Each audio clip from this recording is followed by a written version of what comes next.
What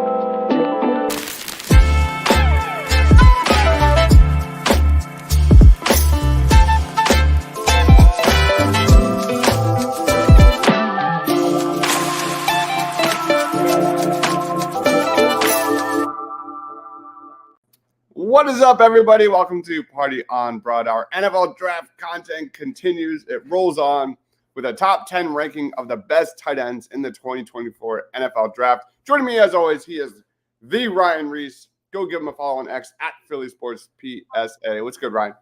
Not much, man. Ready to talk about what I think is an important position for the Philadelphia Eagles. So I'm excited to talk a little offense as we've ran through our defense. We're just finishing up the offense here, and tight ends are towards the end of our list here. So I'm excited. Yeah, guys, if you're new to Party on Broad, we've covered every single position except for tight end, running back, and quarterback. So we are closing out our positional rankings. All the scouting reports and top 10 rankings are down in that description below. If there's a position you enjoy, go check it out.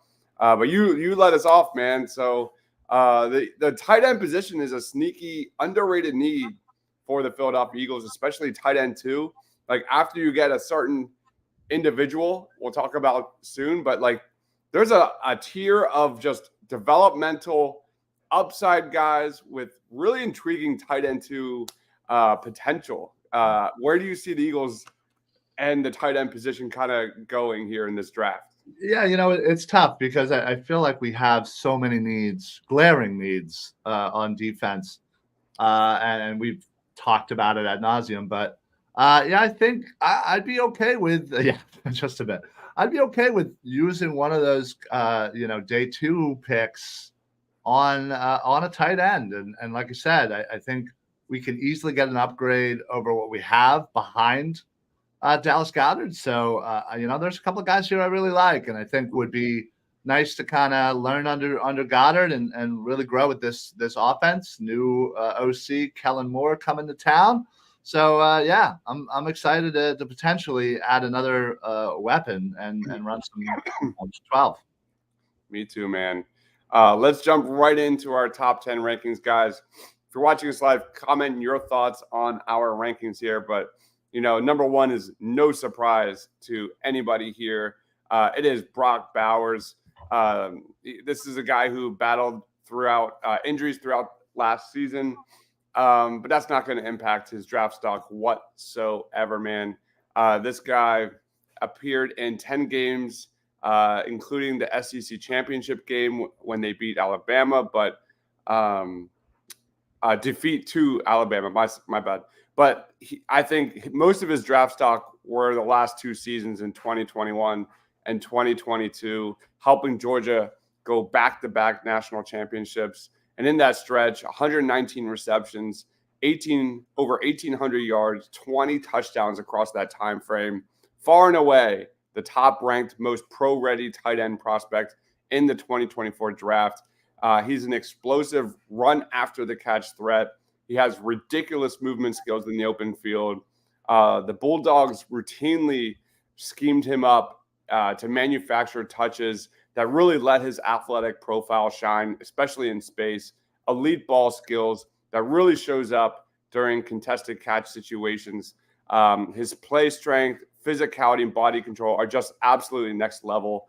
And when you get to like weaknesses, like there's not a lot, man. Like the biggest concern is just that stigma that comes with being drafted at a non-premium position in the top 10 and those expectations.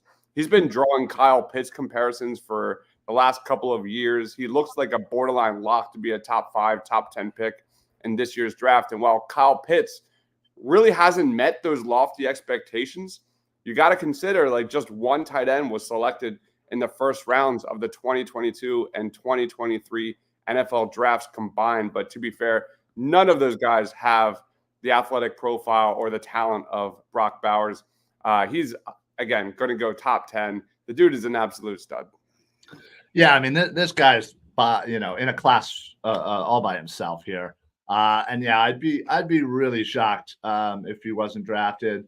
Top 5, top 8, I would say is probably likely in that range right there, 5 to 8. Somebody's going to get themselves an absolute stud and an offensive beast. To be perfectly honest, he's going to rise up real quickly in the NFL once he gets his feet set in the NFL.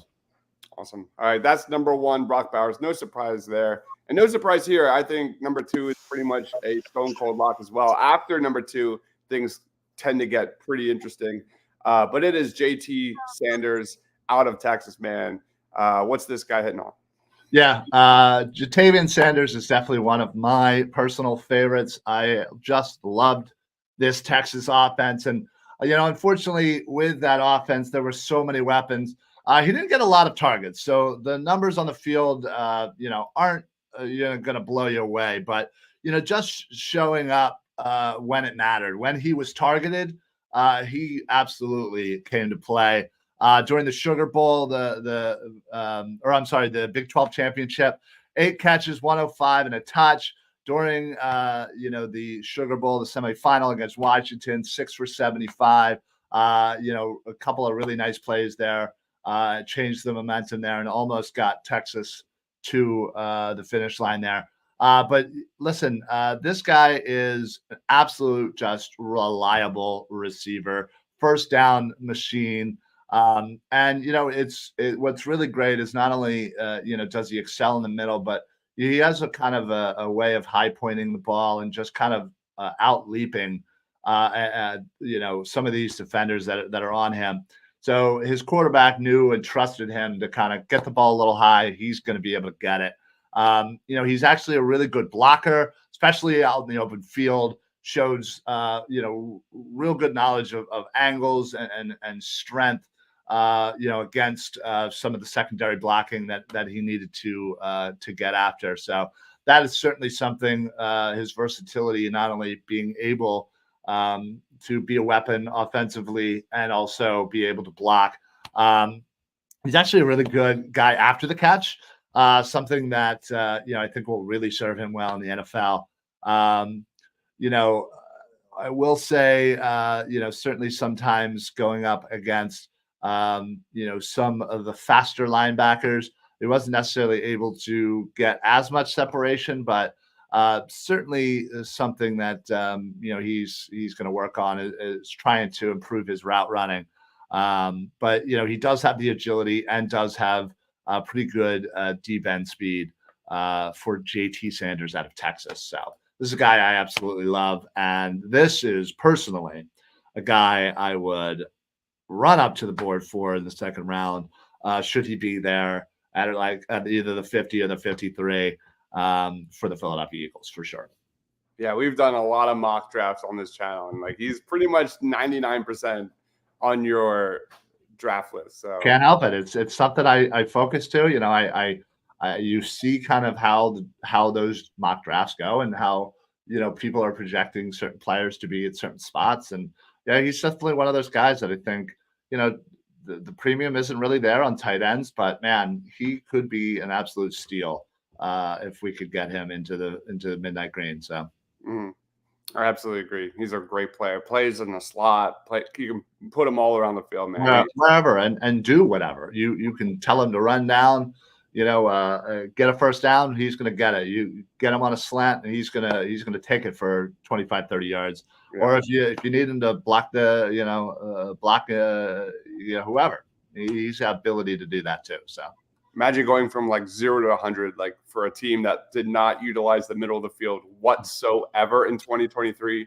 You draft JT Sanders, you bring in a new offensive coordinator, and suddenly you're elite there. Boom. You're flipped it 180. All right, let's roll on to number 3. So there was the first tier with Brock Bowers. Then you went to the second tier with JT Sanders. Now we're going to talk, I think, about a few guys that are in that next tier here, leading off number 3 with one of my personal favorites, a breakout star of 2023, Cade Stover out of Ohio State. This guy's a throwback, rugged tight end prospect that's still learning the ropes. Explosive athlete who flies out of his stance, does a really good job beating coverage at the line. He's a smooth and flexible mover, which is really impressive when you watch his tape, especially at 250 plus pounds. Really good ball skills. You see some of his catches, like he's natural at adjusting to the ball. He's natural at plucking the ball from the air. He does a really good job of fighting through defenders at the catch point. He's also an underrated run after the catch threat. And when it comes to negatives, I think there are times when he can look uncomfortable or unsure when trying to get through traffic. He doesn't always move at full speed, especially when he's kind of sifting through those zones. And he also, it says he's arguably the best blocker in the 2024 class. I don't know, but I still think there are areas he can improve on in that area. So I made that graphic last off season. So I definitely think there's improvements there. But, when it comes to size and strength, I think he checks off a lot of boxes. He can move people when he wants in that run blocking game. And he doesn't quite have the elite athletic upside of the first two guys we just talked about. But I just see him like as an NFL starting tight end from day one with utility on all three downs. He was underrated at Ohio State playing, in the shadow of Maserati Marv. And I think that ends now, man. This guy I see is a day two selection with some really intriguing upside. I know people are a little less on him than I am, but Cade Stover at Ohio State is a really fun one. Yeah, no, I definitely think he is the top of that third tier. Like as you said, the first two guys feel like tiers of their own, and then kind of breaks off. But man, I really do like him. You're right. He is a very good blocker, but there is a lot of room to improve, which is something to look at and something that he's going to do in the next level. So I definitely think he could be a reliable starter for years to come in the NFL. Kind of one of those guys that look how many the last couple of years were guys that weren't the first couple of tight ends off the board, but they're the one making all the noise right now in the NFL. So you could be one of them. Absolutely. We have Pablo chiming in. What do you think about Vic Fangio as defensive coordinator as the Eagles? I like it. I think he's a good addition. One of the better additions, mind you. Obviously, we kind of saw the writing on the wall. Like they wanted to bring in a veteran. They wanted to bring that leadership kind of voice rather than someone that's kind of more green, pun intended. But what do you think about Vic Fangio? Yeah, listen, I was kind of hoping to get away from that Vic Fangio kind of tree, but we're getting the guy. And I think he's somebody that likes to utilize the entire defense and not just kind of focus on maybe one position or the trenches, so to speak, as our GM loves to do. So I think for what our team needs are, I think that'll help because that'll only help Fangio kind of do his thing. So yeah, I like it. I think some of the other options out there. This is probably one of the top guys. So I'm okay with it, honestly. Yeah, me too. Absolutely. Let's roll on to our number 4, and that is Ben Sinnott out of Kansas State, Ryan. Yeah. This guy is, he, as it says here, started off as a walk-on, and man, this guy is just a hard worker. Everybody that talks about this guy says he's one of those first one in, last one out kind of guys, and a true leader on that Kansas State team. So he's a big guy, he's strong, he's got a great athleticism. But he's a really good, reliable receiver. He's good at tracking the ball in the air. He's good at high pointing. And he just loves to kind of guys that loves getting physical. And that shows in his blocking, especially when he gets down the field. He loves to get a helmet on a helmet. So this is a guy that definitely understands what he needs to do as a blocker. But he's also pretty nice at pass catching as well. Certainly something, his hands aren't the best. We got to work on the drops. It seems to kind of come in and out. So certainly something that he definitely is planning on working on in the next level. He struggles a little bit against some press coverage, and tends to, as I said, he loves being physical, but sometimes tends to be a little bit too engaged in those presses. So certainly something he needs to kind of do a little less of. But yeah, I think he's one of those guys that could end up being a solid player in the NFL. Certainly needs to improve in some areas. Not as athletic, not as great as a blocker as some, and that we've already talked about. But he definitely is a guy that he's quick. He knows what's is expected of him. And again, he's a hard worker, and he's somebody that loves to lead by example. So somebody's certainly going to get a great locker room guy, a guy that wants to lead by example. And I think he could definitely find his way in the NFL. And I'm thinking probably probably a day 3 guy, early day 3. But yeah, I think he's going to be a good value pick at that point. I agree.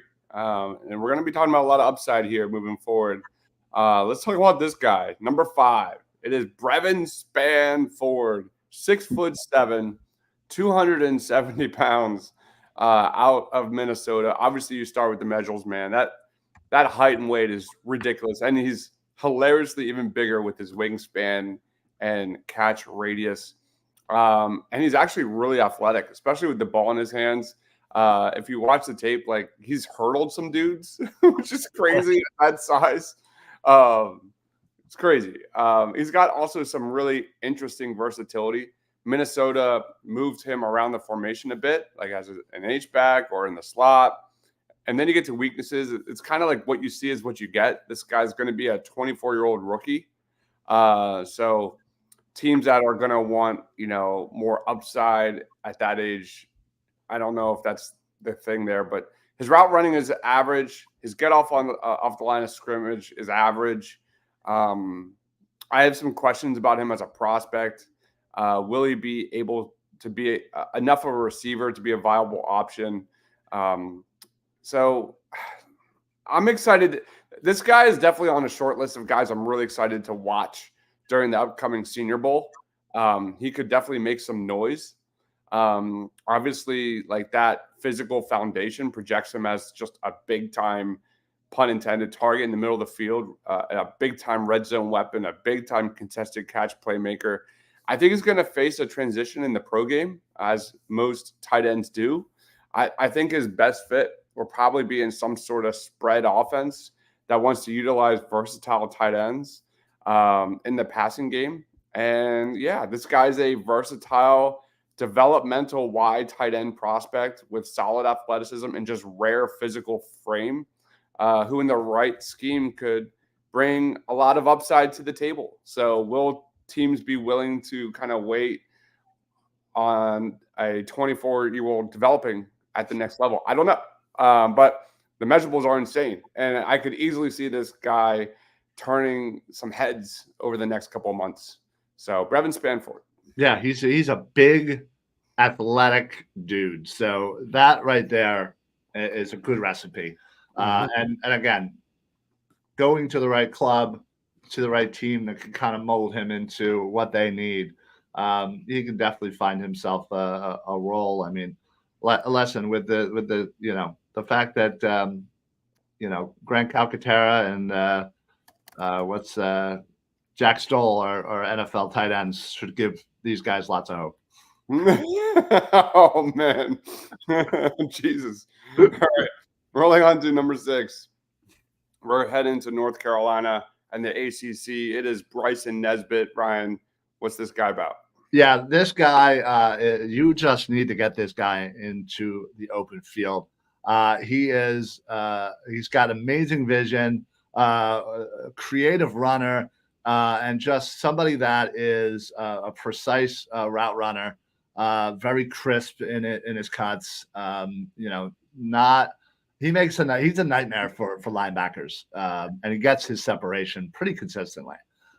He's a decent run blocker.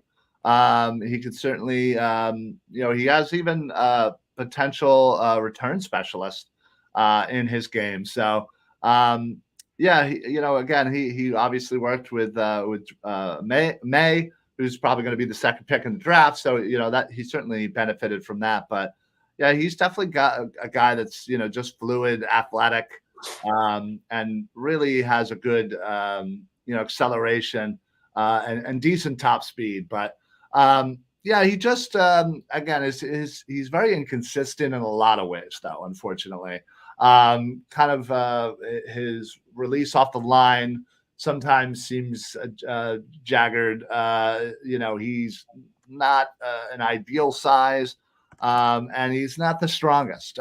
Certainly something that he's going to need to improve if he wants to help him get on the field.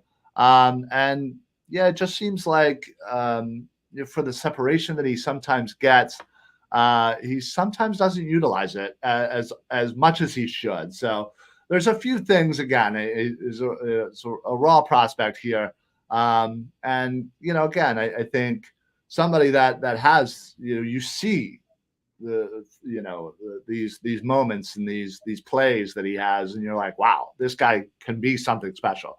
He's just inconsistent. Yeah. He needs to get a little bit more strength in him. And again, somebody to really focus on some of the finer things to his game. And honestly, this guy could easily rise up, tight end rankings once he gets a little more comfortable in the NFL. Yeah, I was kind of sorry to say, I was a little disappointed in Bryson Nesbit. He was among my breakout players of 2023. Yeah. You look at, the Tar Heels lost Josh Downs. And even Tez Walker missed a good portion of this season. I thought Bryson Nesbit was going to have a monster year. And it never really translated. You talk about the inconsistency, and I fully agree. Yeah. He only had 4 games. He played 12 games in 2023, and 4 of those had 4 or more catches.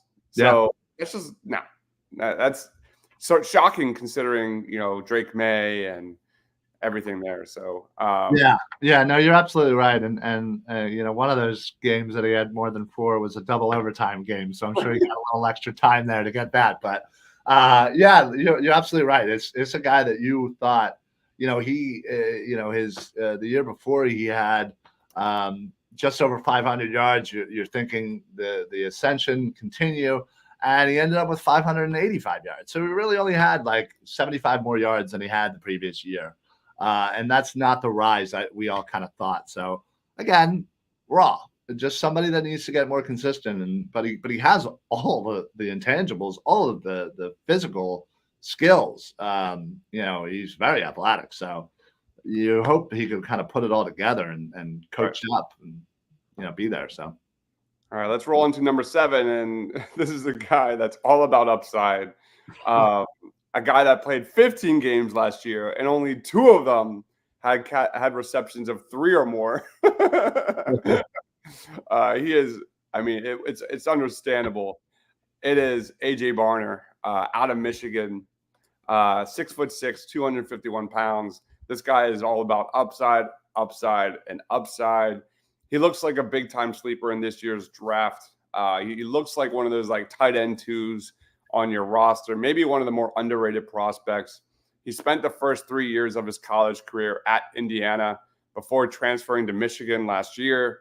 Does not have the receiving stats you're expecting, but he has the size and traits that I think will really appeal NFL scouts. Really good length, really good mass, really good athletic upside, ability to line up all over the offensive formation. He's a quality blocker, as we know. Michigan and that offense, they love to dominate with the run game. So, yeah, he's a quality blocker, and I think he's strong enough to stand up against edge defenders. He's athletic to block off-ball linebackers. He was never a primary receiving option at either Indiana or Michigan. He's just got 64 total receptions, career receptions in college. But he's always been effective when the ball has come his way. He's got some intriguing ability and strength to fight for yards after the catch. Just an elite check down option if you need him to be. When it comes to weaknesses, He has to be a more consistent receiving threat. Obviously, he doesn't have good short area quickness, and he's not an elite athlete. His speed is more of the build-up variety, and I just think his ceiling is probably a number 2 tight end with the upside, with some upside and a bit of a development curve here. He again needs to be a more consistent receiver. But he's definitely a day 3 guy. Maybe he dominates the combine and turns some heads, and maybe is a late day 2 guy. But AJ Barner, again, if the Eagles are looking for a day 3 tight end 2, I would take this guy in a heartbeat. Yeah, no, he's he's certainly a guy that I think could carve out a really nice career as a tight end too. I don't necessarily see anything higher than that, but I think he should be early, kind of in that early day 3, and for right now. So we should see what the combine gives us, but I think he's kind of in the mix there with all the kind of the last couple of guys we've been talking about. It kind of go either way. So. Yep. And then number 8, this guy's really intriguing with his elite versatility. It is Jemell Bell from Florida State. What's this guy all about? Yeah, this is definitely one of my kind of late sleepers for me. I really do like Jemell Bell. I started out at the University of South Carolina, transferred to Florida State. Didn't really have the best year at Florida State. Again, didn't really get a lot of targets there. But was certainly somebody who could be relied upon. I started out the year really, really strong, scoring 3 total touchdowns in the first couple of games, and then just kind of, it's just consistent to, 4 or 5 catches here or there, 40, 50 yards, but didn't score again. But I will say, as far as, Bell goes, he is a pass catcher. He struggles with his blocking. Sometimes to the point where he's literally just getting overpowered. So if he wants to be able to get on the field and stay on the field for as many downs as possible, that is 1,000% going to have to improve. But I will say he has great open field speed. He has, he can outrun linebackers, even safeties. He's absolutely just agile, especially he's probably one of the more agile tight ends that we're going to be seeing here. He's an absolute yak, just God. This guy is a threat.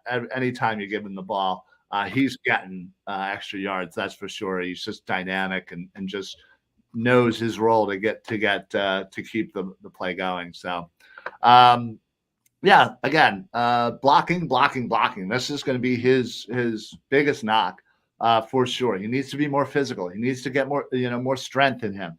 Linebackers and safeties are certainly bigger in the NFL, so he's not going to be able, to kind of get around them and overpower them at all. So something that he's going to struggle with for sure. But offensively, pass catching, that's not going to be a problem. He's going to be one of the better receiving threat tight ends in this class for sure. And Jemell Bell from Florida State is definitely one of my guys that I could definitely see being one of those guys that you don't really hear about, and then all of a sudden, middle of the season, he's breaking off a couple of 100-yard games in a row, and you're like, where did he come from?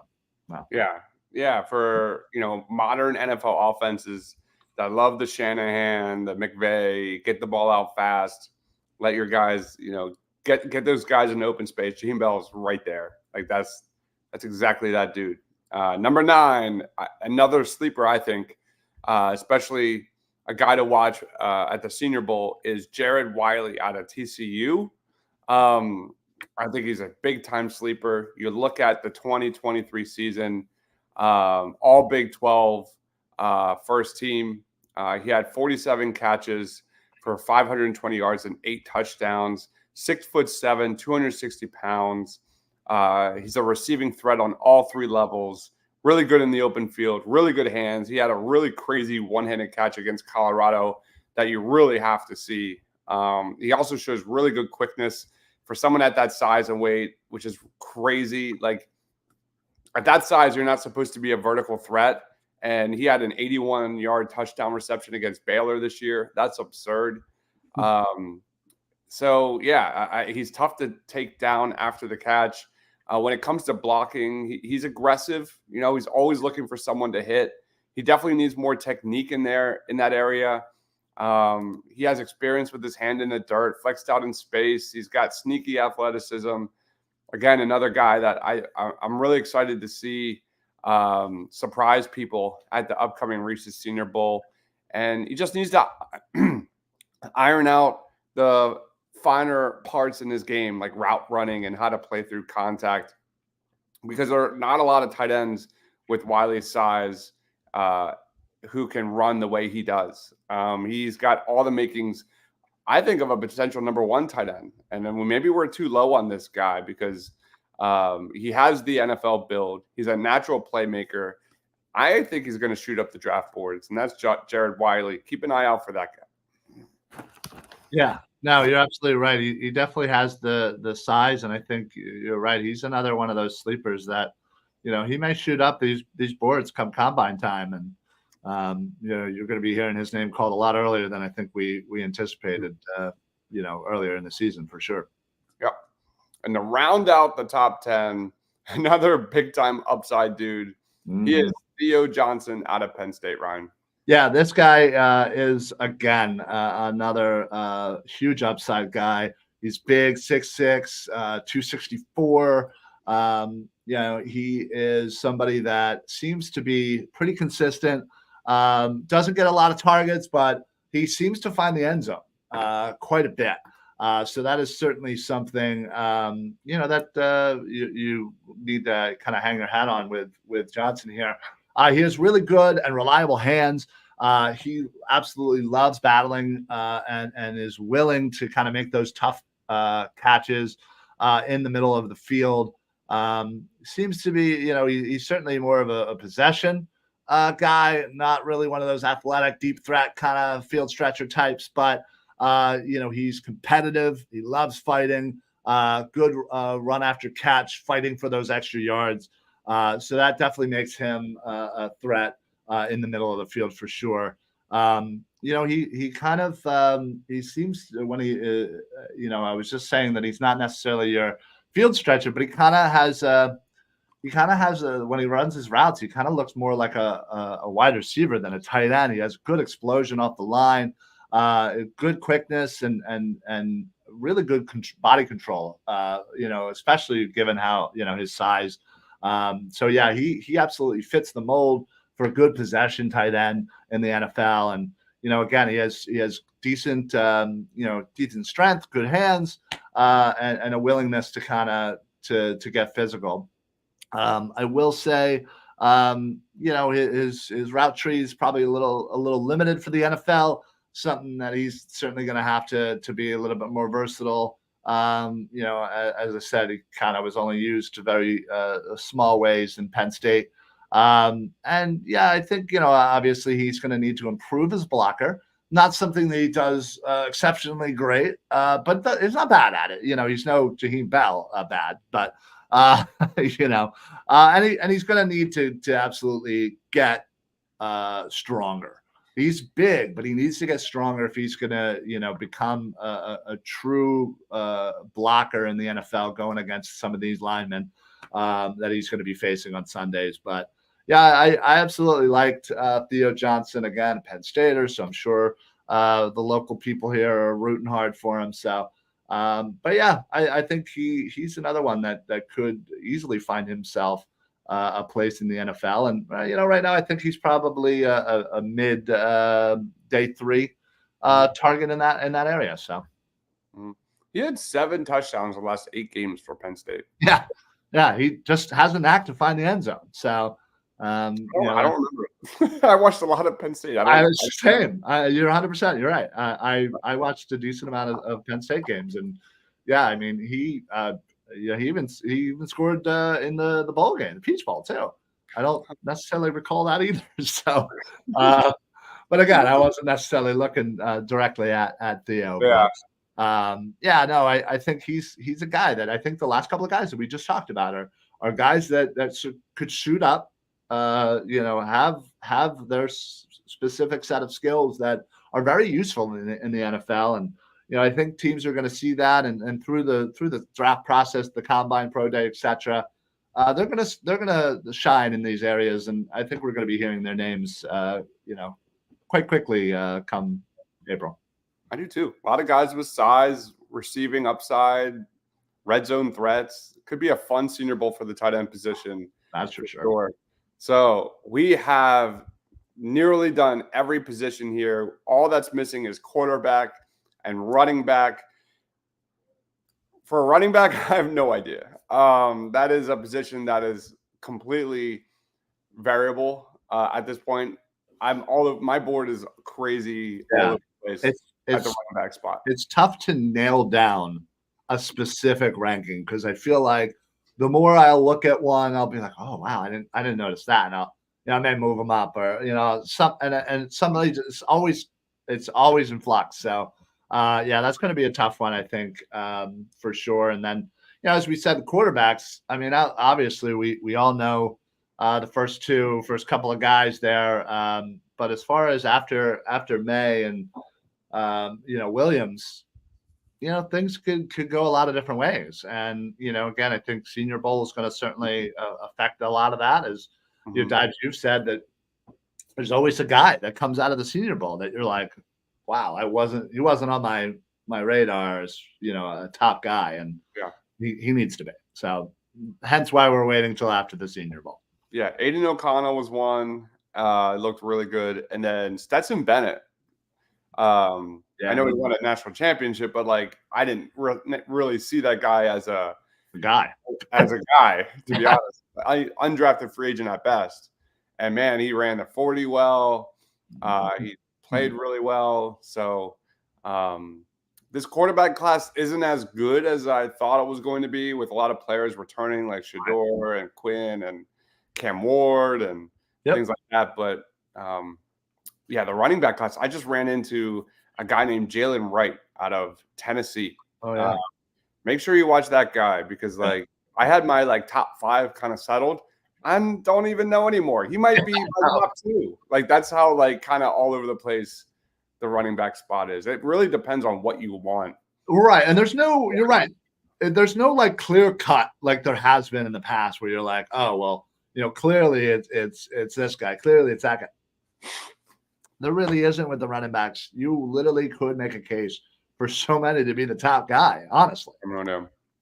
Yeah. I like Arthur Gustame. I like yes. I like Bucky Irving. Okay. But we'll talk about that in a little bit. But Ryan, final thoughts on the tight end class, the draft in general, plugs. Yeah, no, this has been great little series that we've been doing, and as we said before we got started here, link in the descriptions, all of the previous rankings there. For whatever reason, you can always just go to the Edge of Philly Sports YouTube page, find all of the draft rankings shows that we've done. We did the playoff top 10 for the teams in the playoffs as well. We're going to continue to do a lot of draft stuff. I'm sure we got to do a mock draft sooner than later. It's been a little while, so we'll probably do one of those. But yeah, we got a long way until April.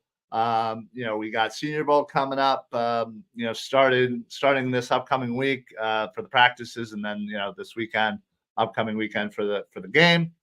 And then that's kind of the kickoff to the official draft season. So we're going to start getting closer to the combine and pro days and all that stuff. So we're going to bring all that to you. So if you want to learn more about the draft, you want to get involved, you want to just be familiar in some way with some of these names, do yourself a favor, follow this show, get on Edge of Philly Sports, and the rankings are all there. This guy did 500 prospects. I might be exaggerating, but it seems like that. So check it out. Short little quick videos on all these guys. So great job. Honestly, couldn't be happier for all the work you put in and the results. So thanks, man. I got 5 more scouting reports dropping today.